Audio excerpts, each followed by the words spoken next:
Good morning class. Today we are here to discuss our previous topic that is eyes. ठीक है, तो हमने eyes में part of आई देख रहे थे.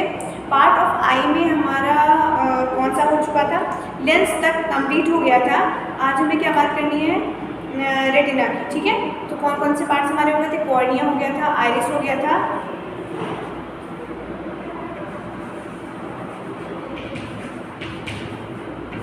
क्या पहला कॉर्निया हो गया था, आइरिस हो गया था, लेंस हो गया था. आज मैं फोर्थ क्या बात करनी है, रेटिना की. ठीक है, क्या होता है रेटिना? A layer. देखिए मैं एक्सप्लेन कर दूंगी, आप लोग मैं बोल दे रही हूँ, आप लोग लिखते रहिएगा. ठीक है, a layer which is present back of the I, full stop. It contains several nerve cells. क्या होता है रेटिना? लेंस के बिहाइंड होता है, एक लेयर होती है और उस लेयर में क्या क्या होते हैं, बहुत सारे नर्व वाले सेल्स होते हैं. अब नर्व क्यों होता है, नर्व सेल्स क्यों होते हैं? क्योंकि कोई भी चीज़ हमें जब दिखती है आँखों से तो क्या होता है, एक मैसेज जाता है कहाँ, ब्रेन पे. तो वो मैसेज कब जाएगा, जब कोई भी रे हमारी आई पे पड़ेगी, लेंस पे जाएगी, लेंस पे जाने के बाद कहाँ पड़ेगी, पीछे वाली लेयर पे, रेटिना पे पड़ेगी. और रेटिना क्या करेगा, उस रोशनी आ रही थी, जो लाइट रे आ रही थी, उस लाइट रे को क्या करेगा, ऑप्टिक नर्व पे भेजेगा. और नर्व से कहाँ जाएगा, ब्रेन. नर्व से समझते हैं क्या, नर्वस सिस्टम, मतलब ब्रेन से रिलेटेड. ठीक है, तो रेटिना हो गया a layer which is present back of the I, full stop. It contains several nerve cells. तो रेटिना में क्या होगा, इसमें नर्व सेल्स होती है. तो ये क्या करता है, सेंसेशंस, मतलब कि क्या हमें दिखा, क्या मैसेज आया, ये इसको भेजना है ब्रेन को. ठीक है, इसको भेजेगा ब्रेन को भेजेगा. अब ब्रेन को किसके हेल्प से भेजेगा, ऑप्टिक नर्व. हमने पढ़ा है, आप डायग्राम में देखिएगा, आपको ऑप्टिक नर्व पता चल जाएगा क्या होता है. ठीक है, तो क्या हो गया, ऑप्टिक नर्व के थ्रू ये सेंसेशंस ब्रेन को भेजता है. उसके बाद क्या हो जाएगा next, retina contains two types of cells. कौन कौन से? पहला क्या हो जाएगा, कोन सेल्स. दूसरा क्या हो जाएगा, रॉड सेल्स. ठीक है, कोन सेल्स और रॉड सेल्स. कोन सेल्स होते हैं क्या, which are sensitive to bright lights. Cone cells ऐसे सेल्स होते हैं जो कि किस लाइट के लिए सेंसिटिव होते हैं, ब्राइट लाइट्स के लिए. जब बहुत ब्राइटली कोई रोशनी हमारे आंखों में पड़ती है तो कौन से सेल्स एकदम से एक्टिव हो जाते हैं, सेंसिटिव हो जाते हैं, वो हो जाएंगे कौन से, कोन सेल्स. ठीक है, रॉड सेल्स में क्या होगा, rod cells are sensitive to dim lights. जब बहुत रोशनी कम होती है, लाइट बहुत कम होती है, डिम होती है, तब कौन से सेल्स एक्टिव हो जाते हैं, तो अपने वर्क में रॉड सेल्स. ठीक, उसके बाद जो एक फिफ्थ पॉइंट है, पार्ट ऑफ क्या होगा, ब्लाइंड स्पॉट. Fifth, blind. ठीक है, क्या होता है ब्लाइंड स्पॉट? ये एक ऐसा स्पॉट है जहाँ पर ना कोई इमेज बनती है और ना ही कोई सेल होते हैं. कौन से सेल्स, वही नर्व सेल्स, कोन और रॉड सेल्स. ये एक ऐसा स्पॉट है जहाँ पे ऑप्टिक नर्व रेटिना से मिलती है. ठीक है, आप बुक में डायग्राम देख के समझेंगे. It is a junction of, इसका जंक्शन है, जंक्शन मतलब दो चीज़ें आपस में मिलती हैं, उस पॉइंट को जंक्शन बोला जाता है. तो ऑप्टिक नर्व और रेटिना जब आपस में मिलते हैं जिस पॉइंट पर, वो पॉइंट क्या हो जाएगा, वो स्पॉट क्या हो जाता है, ब्लाइंड स्पॉट. ठीक है, तो ना यहाँ पे इमेज बनती है और ना ही क्या होगा, कोई भी टाइप के सेल्स प्रेजेंट होंगे. नेक्स्ट फिर है क्या, care of eyes. Care of eye क्या है, हाँ अपनी आँखों की देखभाल, आँखों का केयर कैसे कर सकते हैं. तो इसमें सिर्फ आपको 5 पॉइंट्स लिखने हैं अपनी टेक्स्ट बुक से. कोई भी सिंपल से पॉइंट 5 लिख लीजिएगा. ठीक है, फिर भी समझ लेते हैं पर क्या है. पहला पॉइंट, टू लिटिल और too much light is bad for eyes. हमारी आंखों के लिए बहुत ज़्यादा तेज रोशनी और बहुत कम रोशनी हमारे लिए कैसे डेंजरस हो सकती है. Never rub your eyes, wash your eyes with clean water. कभी भी हमारे आंखों में कोई इम्प्योरिटी चली जाए तो क्या हम करेंगे, कभी भी अपनी आंखों को रब नहीं करेंगे और क्या करना है, हमें क्लीन वाटर से अपनी आइज वॉश करनी है. फिर always read eight normal vision.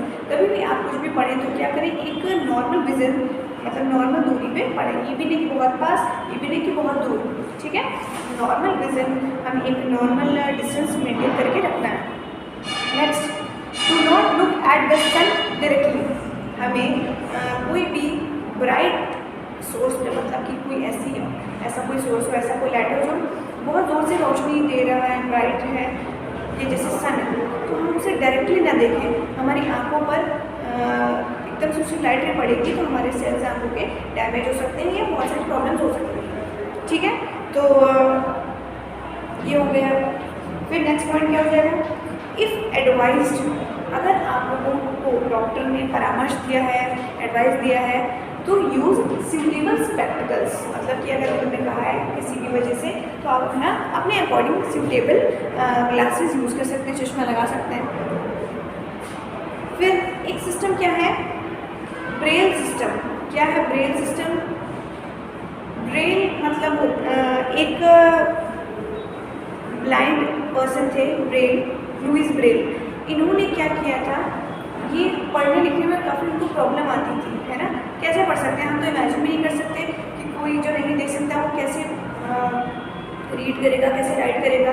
तो इन्होंने क्या किया, एक ऐसा सिस्टम बनाया जिसमें कि जैसे कोई भी पेज है, उस पेज में क्या कर दिया इन्होंने, कुछ स्पॉट्स बना दिए, है ना, छोटे छोटे क्या कर दिए हैं, डॉट्स बना दिए, और हर डॉट का अलग अलग ऐसा पैटर्न है जो कि क्या दिखाता है, एक नया अल्फ़ाबेट दिखाता है। मतलब 63 पैटर्न्स हैं डॉट के, और हर एक डॉट एक अक्षर दिखाता है, अल्फ़ाबेट दिखाता है। तो लुईस ब्रेल एक ब्लाइंड पर्सन थे, और इन्होंने क्या प्रपोज किया था, ब्रेल सिस्टम, इन्हीं के नाम पे सिस्टम रखा गया है। तो जो भी ब्लाइंड पर्सन होते हैं वो क्या करते हैं, इस सिस्टम से फील करके, टच करके उस पर, उन स्पॉट्स पे पढ़ सकते हैं, है ना। तो इसमें पहले समझ लेते हैं कि इसकी डिफिनीशन क्या हो जाएगी। ब्रेल सिस्टम में क्या लिखेंगे आप लोग,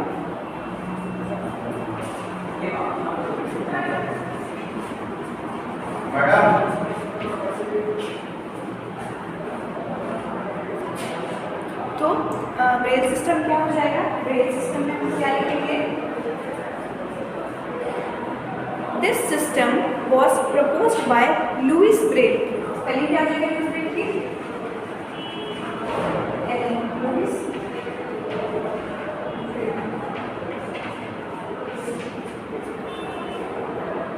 this system was proposed by Louis Braille. Visually impaired person, मतलब कि जो लोग नहीं देख सकते, विजुअली मतलब विजुअल, आँखों से related problem. Visually impaired person can read and right using Braille system. इस सिस्टम की हेल्प से जो भी विजुअली इम्पेयर्ड पर्सन होते हैं वो क्या कर सकते हैं, पढ़ सकते हैं और लिख सकते हैं। इट हैज़, जो ब्रेल सिस्टम है इसमें क्या होगा, 63 डॉट पैटर्न्स हैं। इसमें हर एक अल्फ़ाबेट के लिए, मतलब ए के लिए कुछ अलग डॉट पैटर्न है, बी के लिए कुछ अलग डॉट पैटर्न है, ठीक है। तो 63 डॉट पैटर्न्स हैं। Each pattern represent a letter, और हर एक पैटर्न क्या रिप्रेजेंट करता है, एक लेटर। जैसे कि एक एग्जाम्पल देखते हैं, क्या हो जाएगा,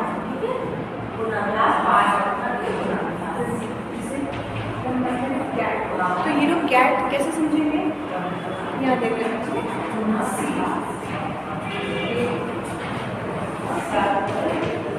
ठीक है। तो कैट के लिए कैसे समझेंगे, सी के लिए कैसा है,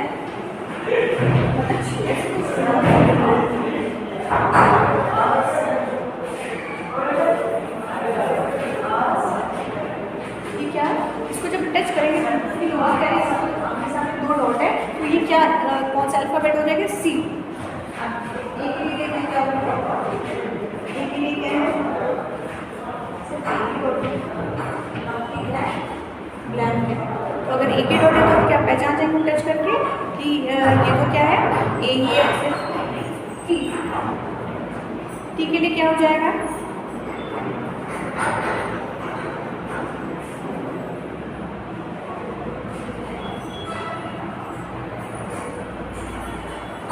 कुछ इस टाइप का पैटर्न है, तो क्या हो जाएगा ये टी।